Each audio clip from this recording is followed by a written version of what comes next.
Welcome to Lynn Cullen Live, talk radio without the static. Email your questions and comments to lynn@pghcitypaper.com. And now your host, Lynn Cullen. Hello. Welcome to the program.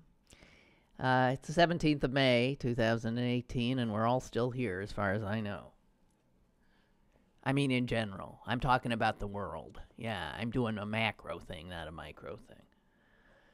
So, here we are. Damn. I've been trying really hard ever since my getaway in February when I took the whole month off to get away from being as critical as I tend to be. And that includes self-critical. But God, it's so much a part of my sort of baked in personality. So I'm sorry. I had my trip to work today was filled with situations designed to drive me crazy and test whether I am capable of being non-judgmental, or of maybe giving people a break and saying to myself, you don't know what's happening in their lives right now. It's not all about you, and you're not the center of the universe. So, that's all true, right?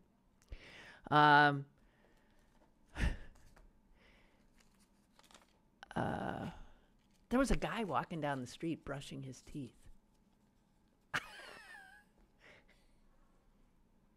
I'm not being critical. That was an observation. And it was right in keeping with the entire rest of the morning. I was stuck in a traffic jam for a while as a truck, this poor truck driver, as a truck laden, it's a big, long flatbed, laden with rolled up sod, attempted to make a right turn from a ramp leading from I guess that'd be the Veterans Bridge he was coming off of, into downtown. And he was walled in by lots of stone, and it was a pretty tight, and he got hung up, causing a massive traffic jam to build up and all the way back to the Boulevard of the Allies. This guy didn't know whether to go forward or backward. Either way, I mean, he was causing a major backup onto the Veterans Bridge, too, I assume. He was doing a job all by himself. Unbelievable. And you know what? I was maybe about 9 cars back. So I could at first I couldn't see what was causing the backup. And then I maneuvered my car because I'm, as we say in Pittsburgh, nebby, to see what the heck it might be. And there I saw the guy. He's going back. He's going forward. And what was amazing to me, and this is where I am not, I think, as patient as most people. Nobody in that line, 9 cars maybe ahead of me, God knows how many stretching behind me, you did not hear a horn honk. And this had to be going for 10 minutes, let's say. And that's amazing to me, because I was like, I am poised. And I said to myself, honking the horn will not help. You see what the problem is. The poor guy is hung up. His whole dang truck is hung up. He can't go back. He can't go forward. I don't think if you just honk the horn, you'll just make him even more anxious and flipped out. So I didn't, until someone else did.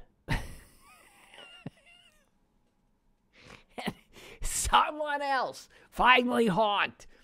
And then I honked. Oh, it felt so good. It just felt good. I'm sorry. Just acting out.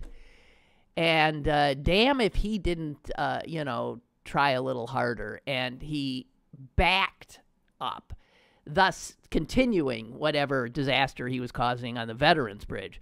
But he let all of us coming in from the Boulevard of the Allies get past him. He's probably still there. I don't know what the hell, how the hell he's ever going to make that turn. Meanwhile, so while I'm hung up there, I'm looking in my rearview mirror every once in a while, and here's the woman behind me. I'll try to do a rendition.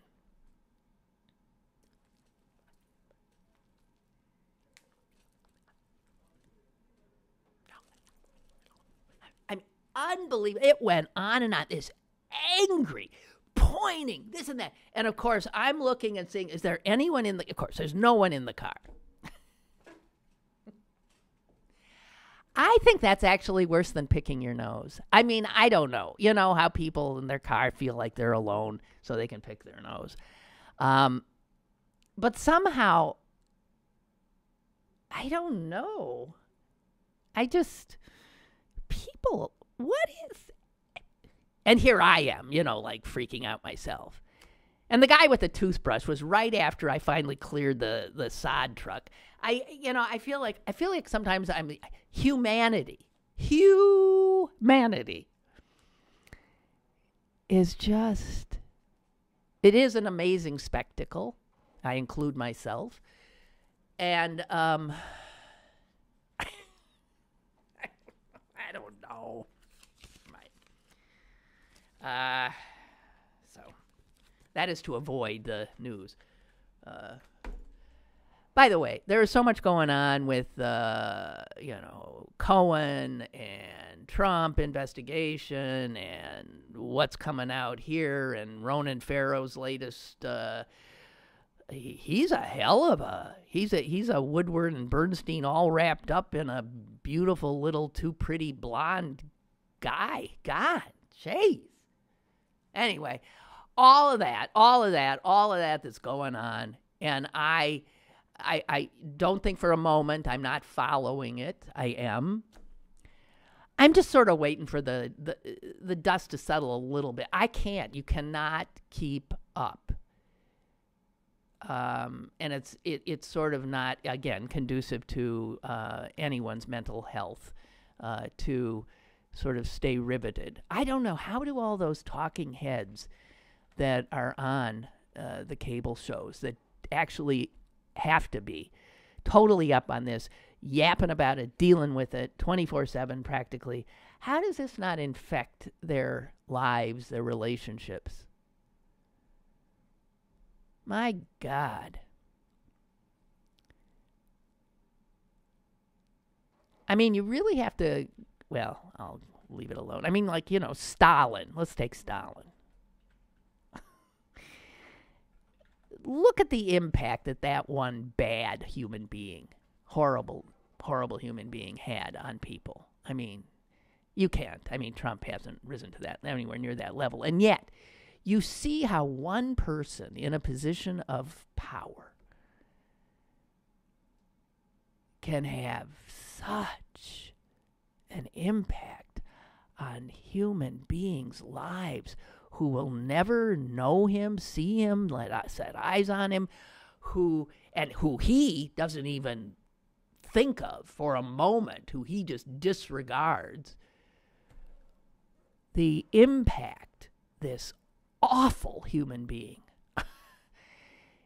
is having. And impact, I guess, could be positive or negative. I do not in any way mean to suggest he is having a positive impact. It's a negative impact. Okay, the positive is, I guess, the women we saw elected yesterday, winning their elections and going to be elected in the general. Stuff like that, yes. But that is, of course, a reaction to his horribleness. And it is not just about him, the person. It is the impact of him on other innocent, good people's lives. And it is that for which I cannot forgive. And I know and even care about people who voted for him. And I can't, it's unforgivable. It was a vote cast without any measure of consideration of what could happen with a man like him in a position of such power.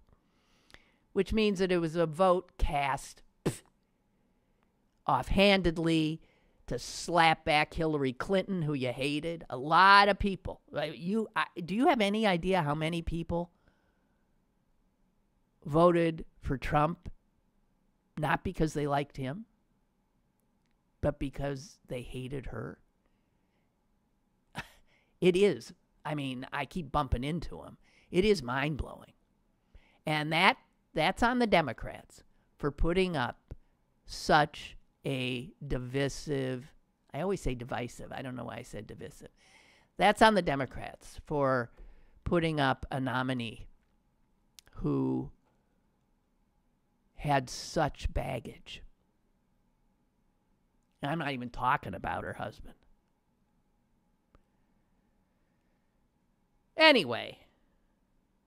Oh, one more little thing I got to get off my chest, and then I'll get into news.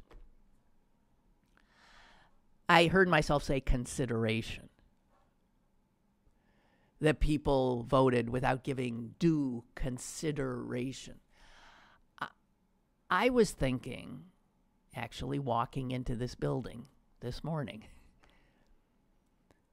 that inconsideration is epidemic, it seems to me, in our society.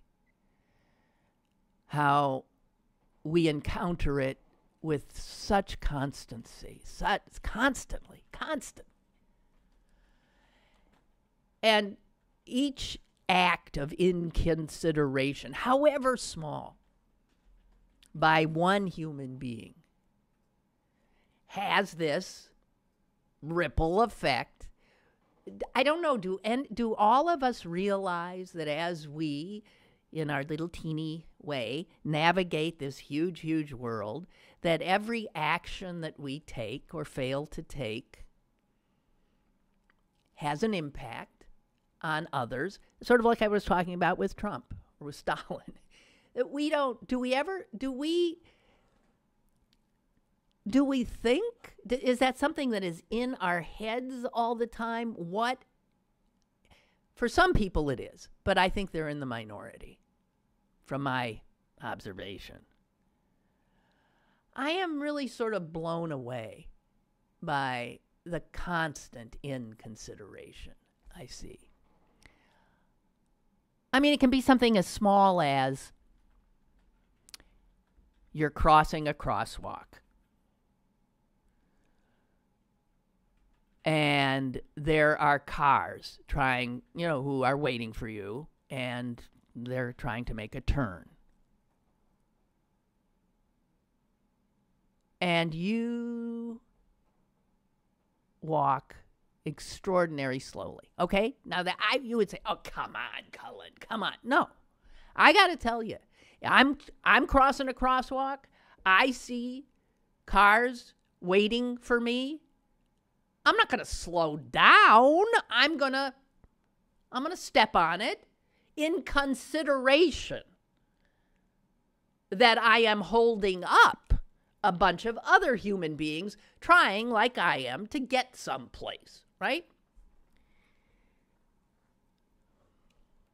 When you pull into a place to park,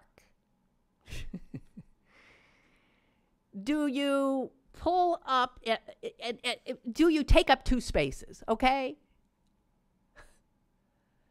By virtue of maybe leaving too much space in front of you or behind you on busy city streets, thus taking if you do that, and I saw that on my way in here today too, and I'm looking at this car, I'm looking at the guy who just did it, and he gets out, and I'm thinking,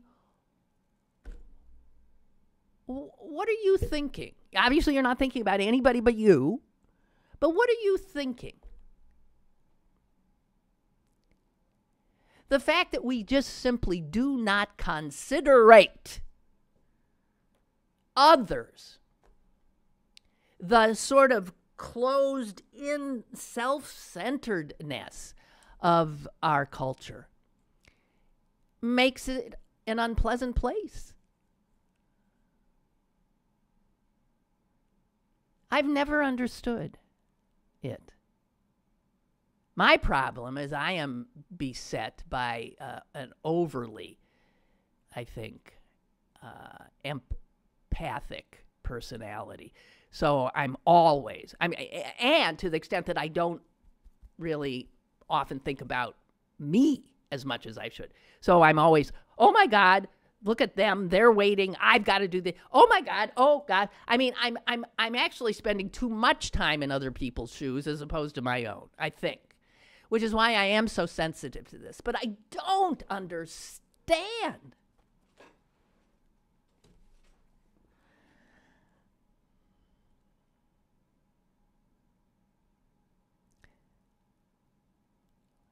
I just don't understand. I really don't. I've never understood, and I'll go to my grave not getting it.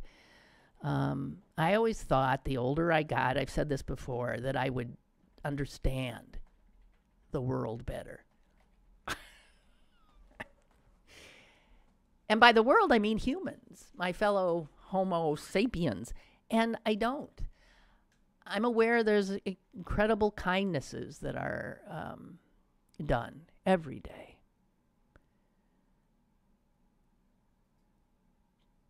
And I note those too. But I'm just, the offhanded inconsideration that is rampant. And I'm sure I'm guilty of it too on occasion. It's not one of my big sins. Anyway, I just had to say that. Everybody try to be better. And the thing is, and we've heard people yap about it endlessly, including me, that with this awful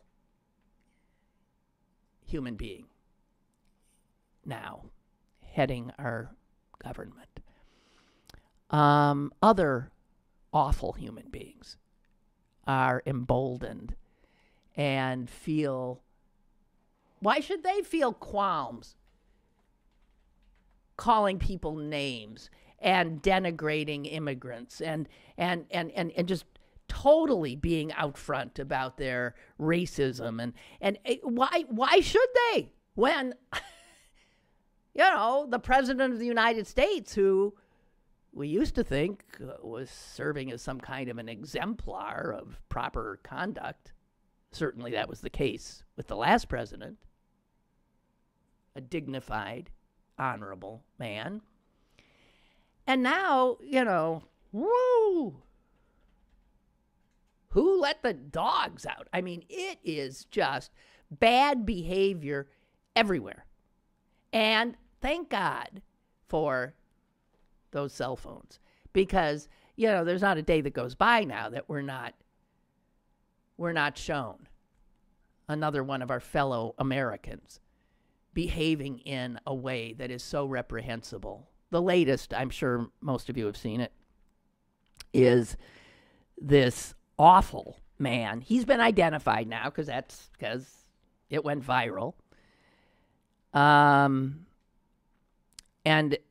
he's in some kind of a food shop, I think it's one of those salad places. You go in, you make your own salad, you get the heck out. It's in Midtown Manhattan. And he starts yelling at a unseen group of people because they're speaking Spanish. And if you haven't seen it, this is such an ugly scene. Someone videoed him, and he indignantly goes up to some poor manager of this place. And I've got some of what he said here.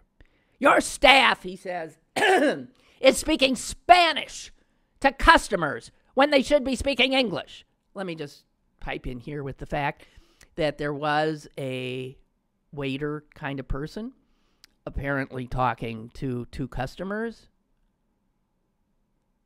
and the customers engendered the conversation in Spanish. All three spoke Spanish, so they were speaking to each other in Spanish. And the guy goes on, every person I listened to, he spoke it. She spoke it. He's speaking it. As if speaking Spanish was like, drowning puppies. By the way, there's a video up, too, about a teacher drowning animals in front of his class. That's out there today. And then the guy says, this is the slam dunk. This is America, he says. And you hear some voices in the restaurant saying, yeah, this is America. Meaning, yeah, you friggin' fool. In America, and it's New York, for God's sake. You can hear a million languages. So he starts leaving, and then, as so often with jerks, he thinks of another thing, and back he comes. And he gets in someone's face and says this, I will be following up. My guess, he says, is they're not documented. So my next call is to ICE. And he puts his phone up as if he's taking pictures of all of these people who were speaking Spanish. My next call is to ICE to have each and every one of them kicked out of my country. If they have the balls to come here and live off my money, I pay for their welfare. I pay for their ability to be here. The least they can do is speak English. And you hear people starting to scream back at him and some people laughing at him. And he says to one woman, honey, I'm calling ICE. Psh, takes it.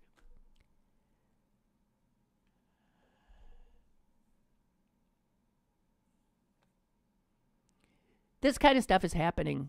God knows how many of these things happen and we don't get it on video. But these things are being gotten on video left, right, and center now. This guy's been identified. He's an attorney. He's not some uneducated hick that a lot of white folks like to think of as racists. Oh, this is an educated man, right?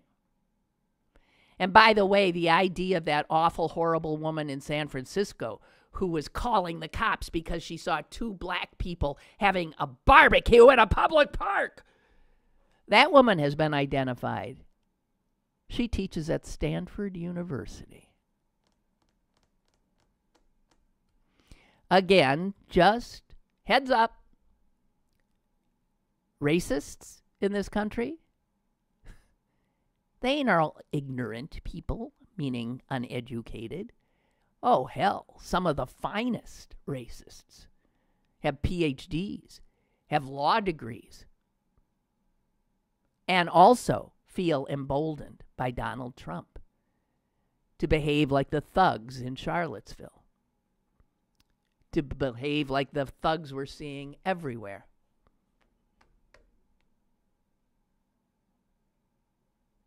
I sometimes can't believe this is my country anymore.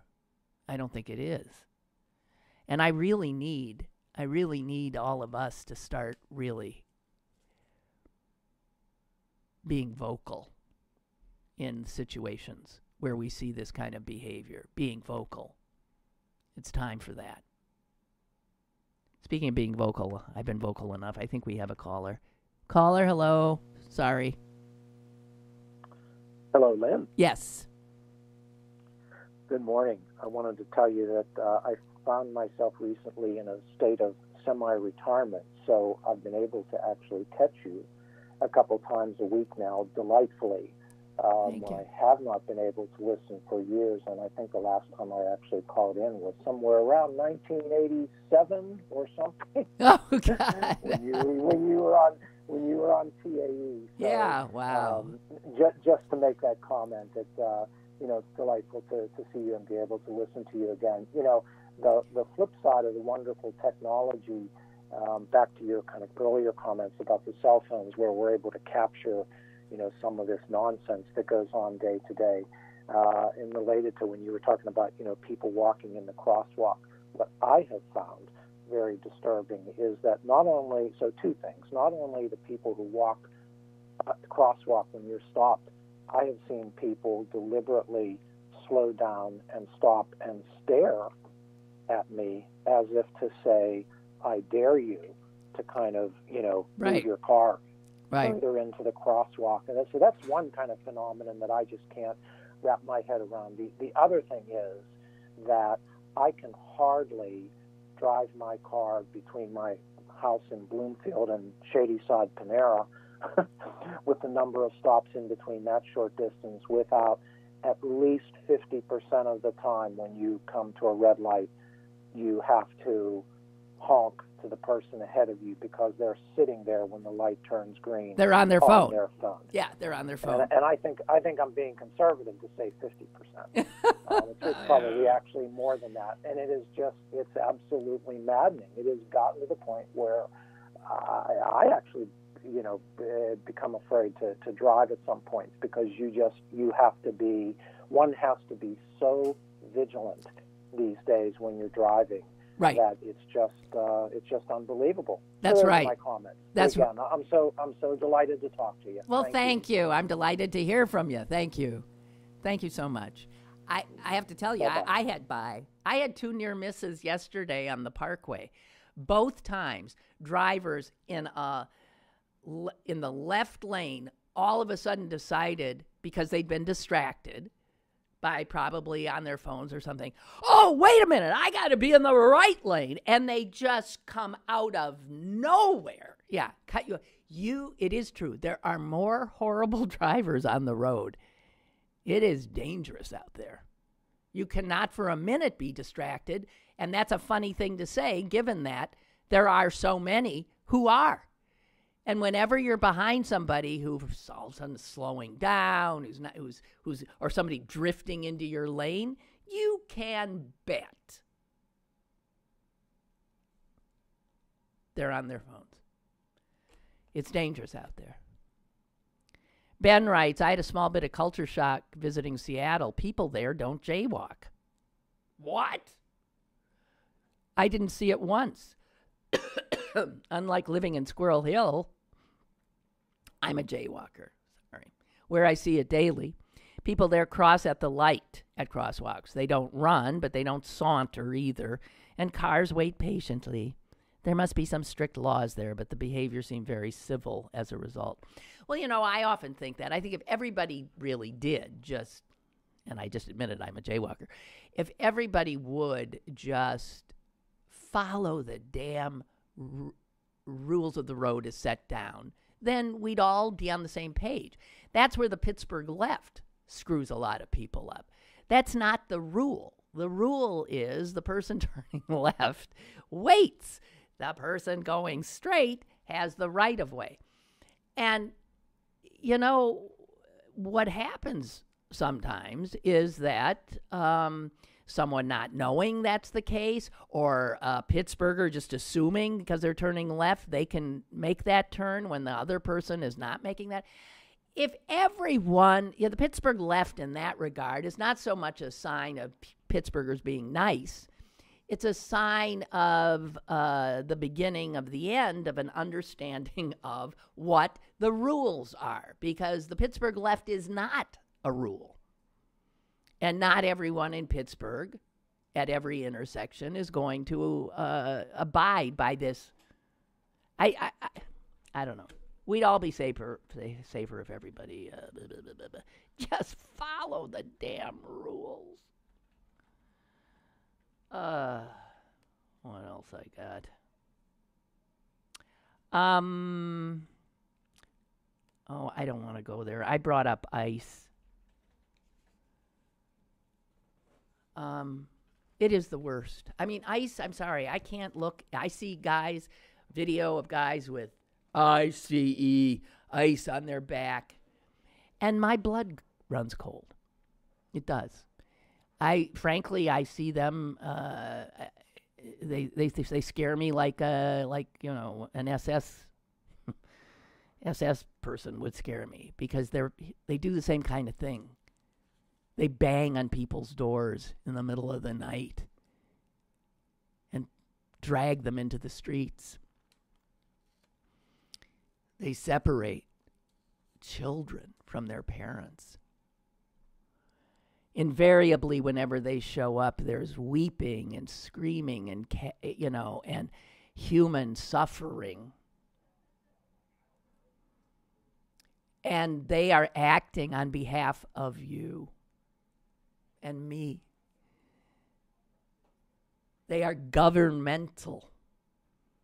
This is representative of our nation now.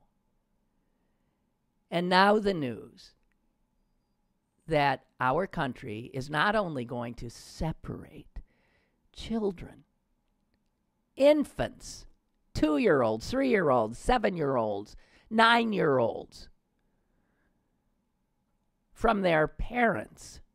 They're going to stick their parents in a detention facility somewhere, and they're going to grab the kids and stick them in Quonset huts on some military base.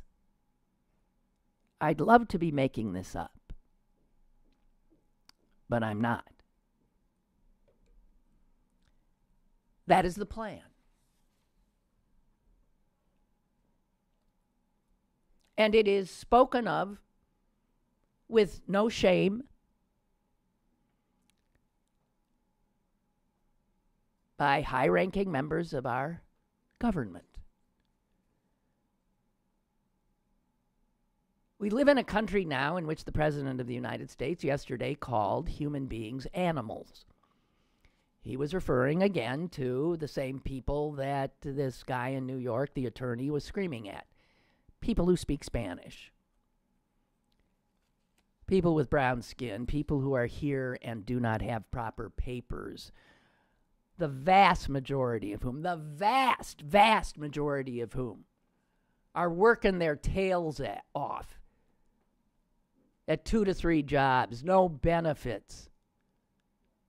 They're paying taxes. They can't be on welfare like the idiot attorney in New York. You're living on my welfare. They are not. They are giving to the country, and they get nothing back but a dream that's quickly turning into a nightmare for an awful lot of them.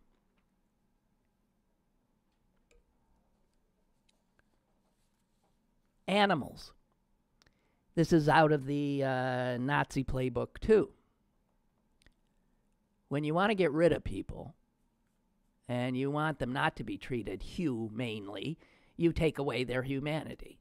So you make them not humans, you make them vermin, you make them animals, and you begin to reference them in that manner, which the president has done more than once. Again, this allows haters, killers, xenophobes, racists to do the same. And the more this becomes part of the conversation, more of the audio backdrop to our daily lives, the more brown people in this country, or somebody speaking Spanish in this country, are looked at by an increasingly growing number of Americans as not quite human.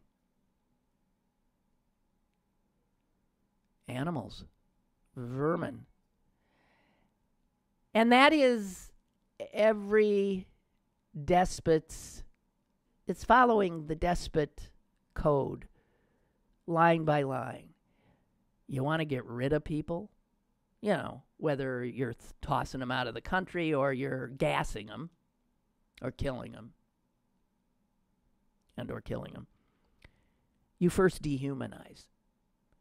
And you dehumanize through language, through action. And that is what the President of the United States is doing.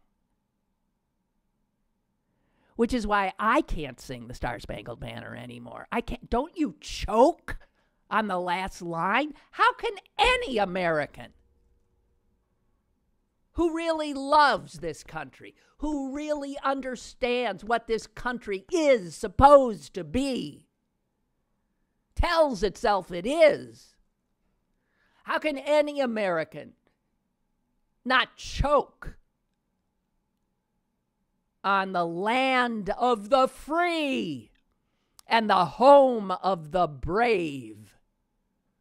There's nothing about freedom or bravery in separating children from their parents and putting them in Quonset huts and making them live in constant terror. There's nothing American about people wearing the American flag on their uniform, breaking people's doors down and pulling them out of their beds at night. The land of the free and the home of the brave? Taking a knee is the least you can do. I first read about this thing I'm next going to tell you about in regard to what was happening in Michigan. But it's spreading to other states now. It's spread to Ohio. It's spread to, let me find it for you just so I don't get, here it is. Michigan, I think, was the first state that did it. Ohio has now starting up. And what they're doing is because they want to, as usual, make poor people poorer, make people who are living on the edge and living in despair, make them go over the edge. And this is coming now from the Centers for Medicare and Medicaid Services, which has begun, just gave the green light to any state that wanted to start imposing work requirements on Medicaid recipients. And lest you think there's no racism involved in this, because, you know, there are more whites on Medicaid than blacks, so that can't be racist. No, not until you hear what has happened in the state legislatures of Michigan, Ohio, and Kentucky, and there'll be other Republican states following suit. They're putting bills in that would give waivers to people from these work requirements to get their Medicaid if they live in counties with a high unemployment rate. They set the rate at a certain point. This is after they do their due diligence and figure out where these rates are. And where these rates are in overwhelmingly white, rural areas where there is high unemployment. In the city centers, the counties that surround the cities in Ohio, Michigan, and Kentucky, the unemployment rate is much lower. That's where the black people on Medicaid live. And so it is so blatant what they're doing. Now they can say, oh no, we're doing that because you can't ask people to get work if there is no work to be had. You can't penalize them for that.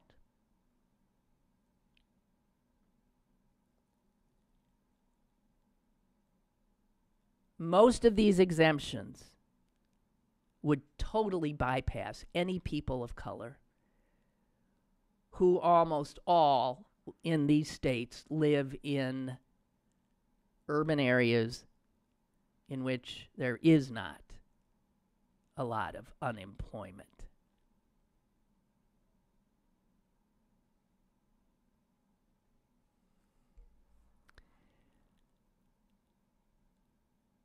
It's unbelievable. That's just one little thing. You got to understand. So let's just get some, here's some numbers that'll make this clearer to you. I think the Washington Post did this. Okay, in Michigan, Medicaid work requirements exempts those now living in counties with an unemployment rate of over 8.5%. That leaves out Detroit. That leaves out Flint. According to an analysis of the state, this exemption, white people would account for 85% of those getting the exemption, despite the fact that white people make up only 57% of the potentially affected population. On the other hand, let's look at it from an African American perspective. African Americans in Michigan, only 1.2%, 1% of African Americans living in Michigan who are on Medicaid would get this exemption. 1%, despite being 23% of the Medicaid population. Flat out racism.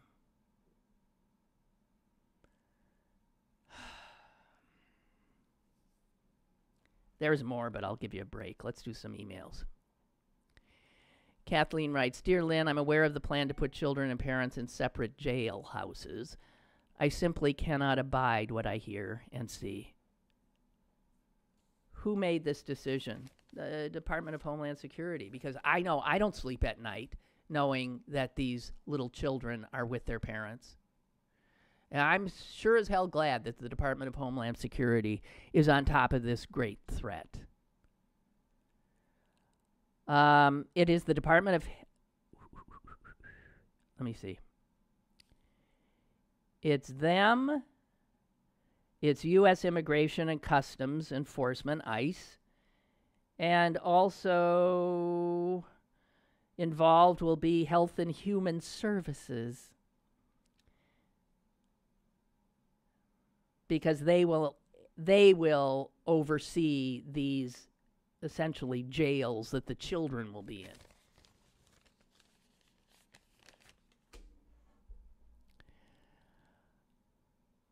Kathleen says, but what can I do?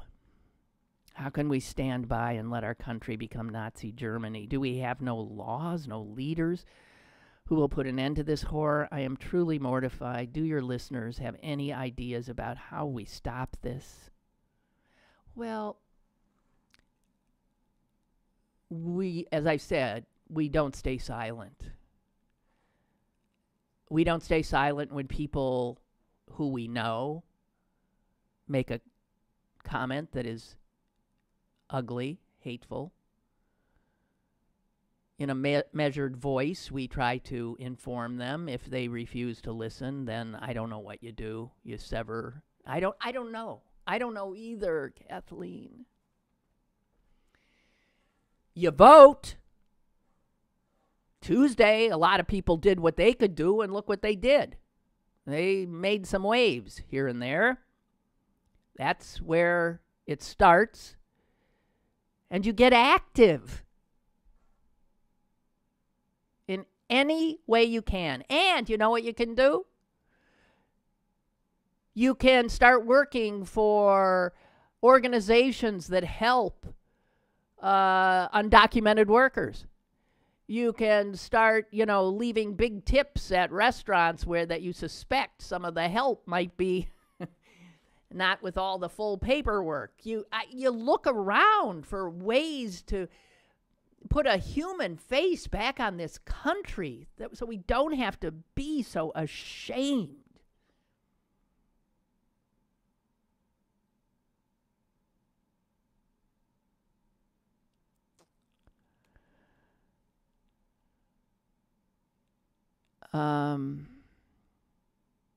Barbara writes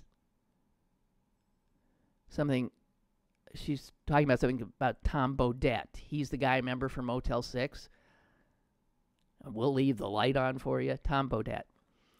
And he has what?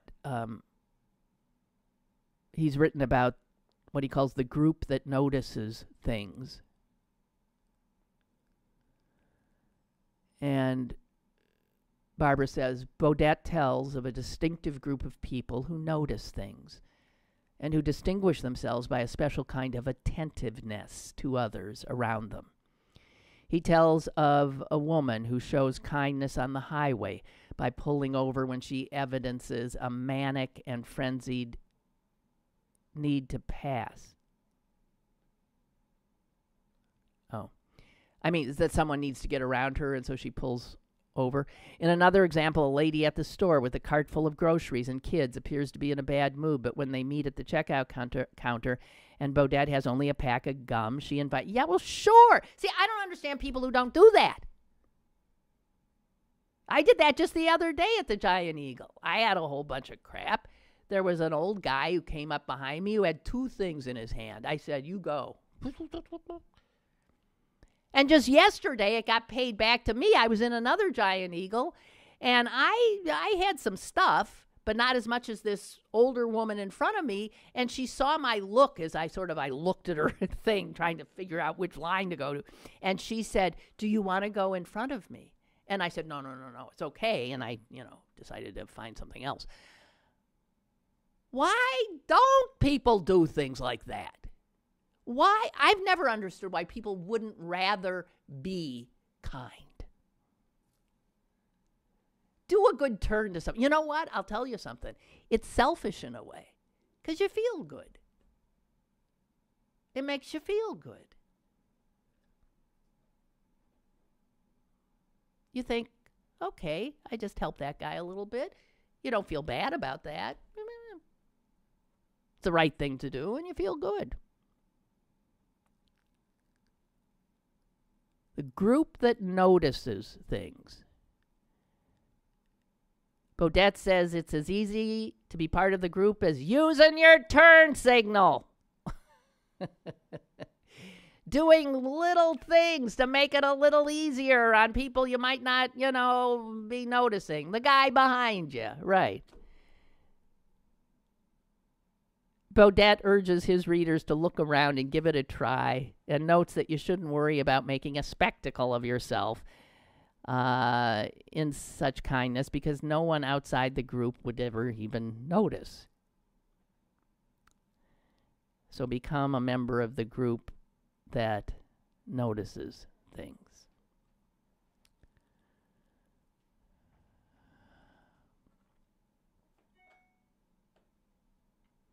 And David has a pet peeve. My pet peeve, he says, is when driving in a parking lot such as Costco. Oh, I know what you're going to say. I bet I know what you're going to say, and I'm going to join you.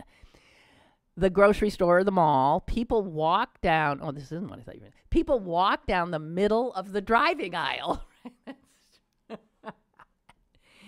They act oblivious to me, who's in my car, where my car is supposed to be, right? In the driving lane, trying to get through.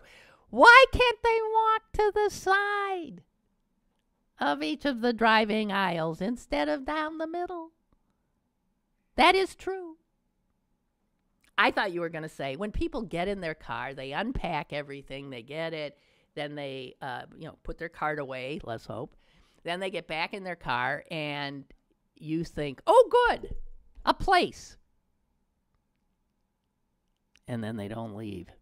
They just sit in their car. I don't know what they're looking at their phone. They're doing this. But I mean, if you're going to do that, you could, knowing someone is saying, oh, goody, a place. I think you have to be a jerk to stay in the place. I mean, if you need to look at your phone, pull out, let somebody have the space, pull into and pull over someplace where you're not in someone's way, and then look at your friggin' phone, right? It's what a nice person does. Oh.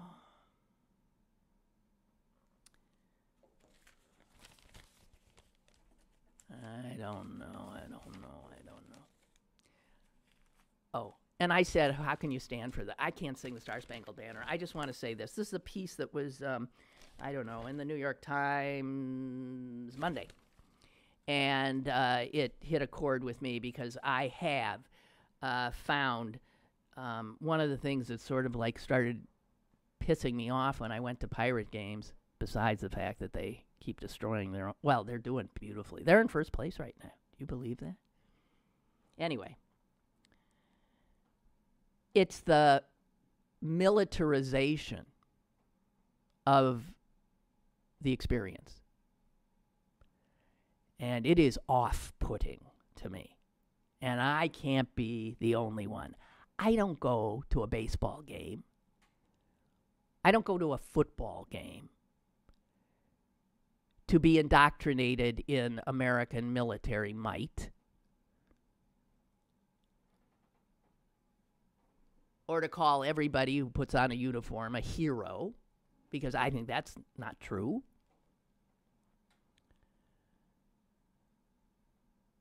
And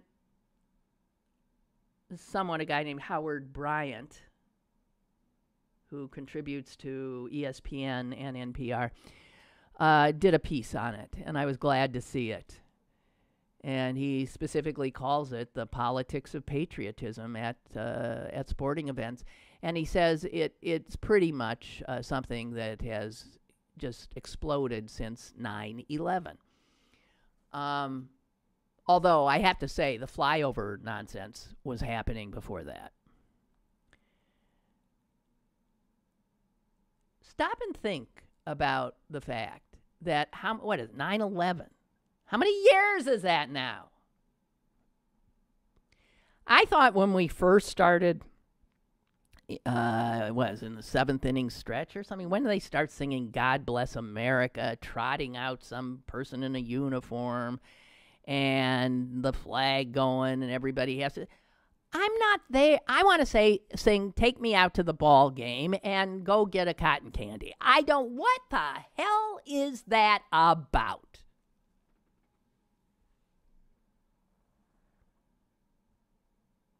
Oh, what this guy says, so our national grief after 9/11 turned into a permanent commercial bonanza and a chilling referendum on who gets to be considered a good American.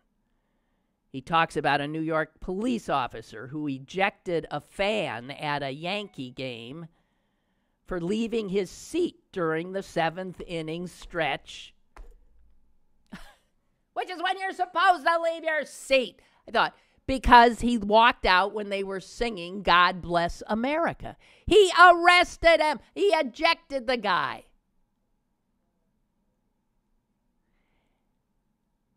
And this guy says he asked somebody, an official at the Red Sox, he said, why are we still playing that God Bless America in the seventh inning stretch? And the official said this: I don't have a clue, but the team would get killed if it was the first team to stop doing it. So little by little, this is how militarization, which is also a part of how you make a country fascist, is how it happens. In any group where you get a mass grouping of Americans, you do indoctrination. And see, they're afraid. I bet none of these teams want this crap anymore. But they're afraid. They pull out. Can you imagine Fox News and everybody else going berserk on them? You tell me. The first time I saw the Pirates, I was at a game once, and the Pirates came out, took the field, and they were wearing camouflage. They were wearing camo uniforms. What the heck? I found it offensive.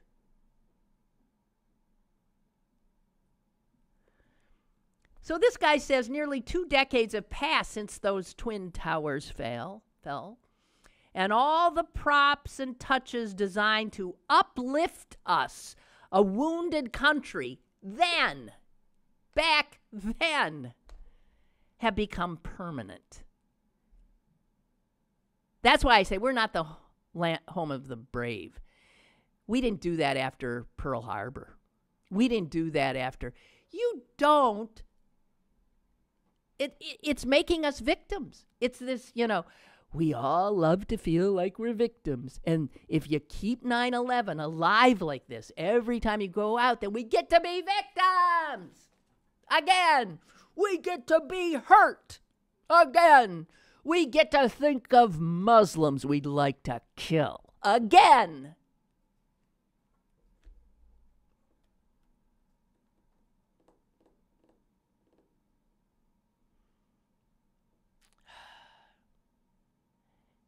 But what's the big hoo-ha about sports now? It's black athletes taking knees. There's no thing. Get this crap out of the goddamn baseball and football state. Would you get it out of here? I don't go to a movie and have to stand up and sing the star. I don't go to a theater and have to go up, stand up and sing the Star-Spangled Banner. I don't live in a country with this kind of indoctrination, militarization going on all the time. And we're about to have our first big military parade, are we not? Because our would-be Führer wants it. This is not America. Unfortunately, it is.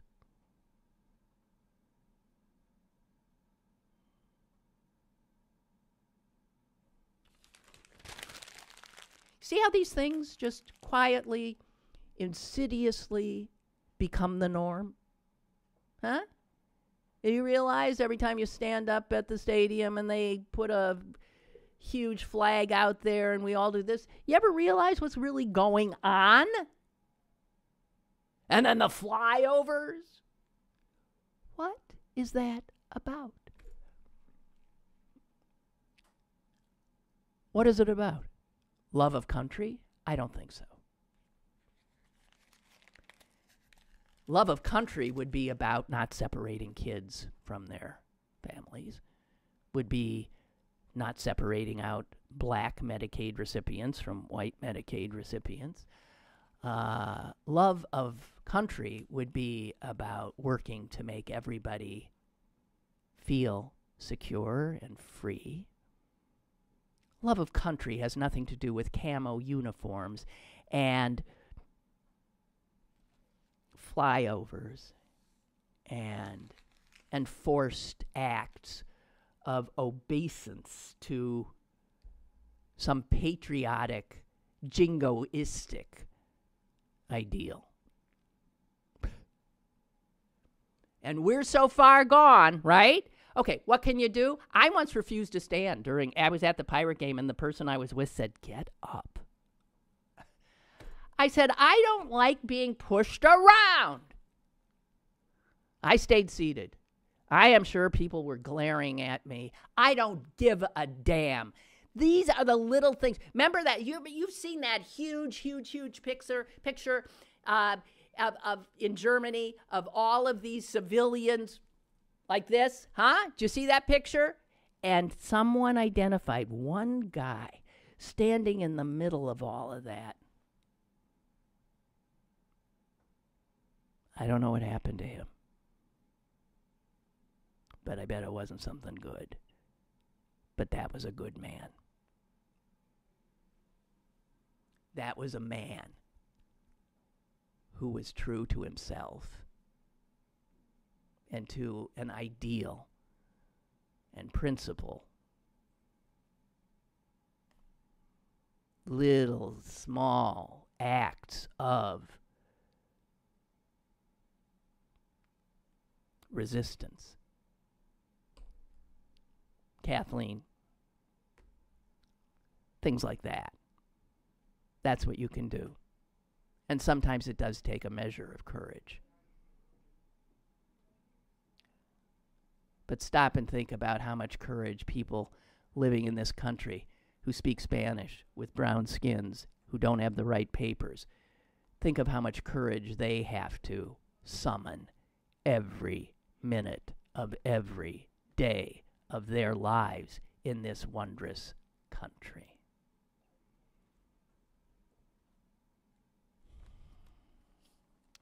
I weep.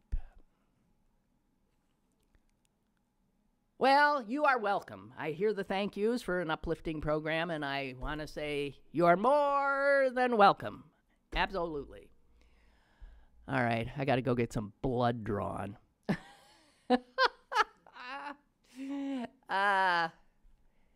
Maybe the guy brushing his teeth is still out there. I don't know. Oh, God. Pay attention. That's all. Just pay attention. And thank you. Bye. Lynn Cullen Live, Monday through Friday from 10 a.m. to 11 a.m. and archived at pghcitypaper.com. The opinions expressed on Lynn Cullen Live are those of the host and do not necessarily reflect the viewpoints of Pittsburgh City Paper or its advertisers.